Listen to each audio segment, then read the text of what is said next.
We already know that the ice caps are melting, but have you ever thought of the stuff that's trapped in the ice that's going to thaw?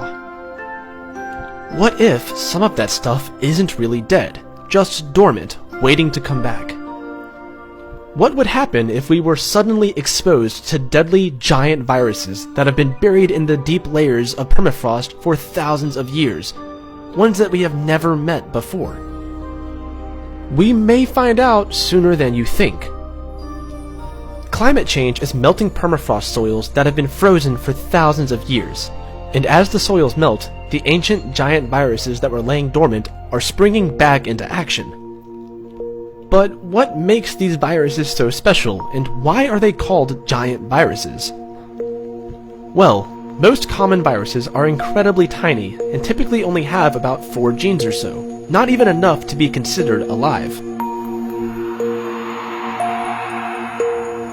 Giant viruses, on the other hand, are a totally different story. Sometimes as big as bacteria, giant viruses have much more genetic material, anywhere from hundreds to thousands of genes. And as the permafrost melts, scientists are finding them more and more frequently.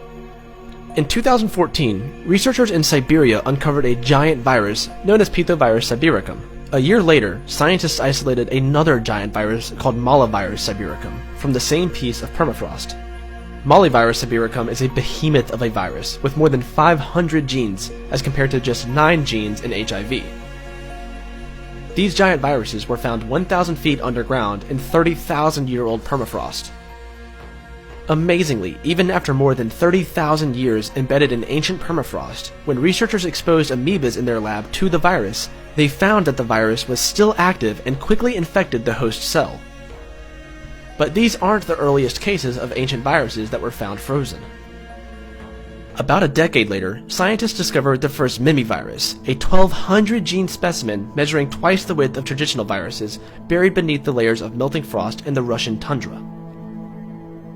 The viruses, although invisible to the naked eye, are the biggest on Earth, larger than even many bacteria and some regular cells. Giant viruses are not only bigger in their number of genes, they are also tougher, more resistant to environmental conditions, and are harder to destroy than viruses that infect humans and multicelled animals. One might wonder, if long-buried viruses can be unearthed, what else might be capable of coming to the surface from deep layers of permafrost? Climate change is warming the Arctic and subarctic regions at more than twice the average global temperature, which means that permafrost is not so permanent anymore. What's more is that global warming does not have to directly melt permafrost to pose a threat. Human activities such as mining and oil drilling may shake up the ancient ice enough to bring potential pathogens to the surface that could spell disaster. Although there is no immediate threat from these viruses, there could be more pathogens lurking in there waiting to be released again. Let's hope, for all our sakes, that whatever we find doesn't wake up with a vengeance.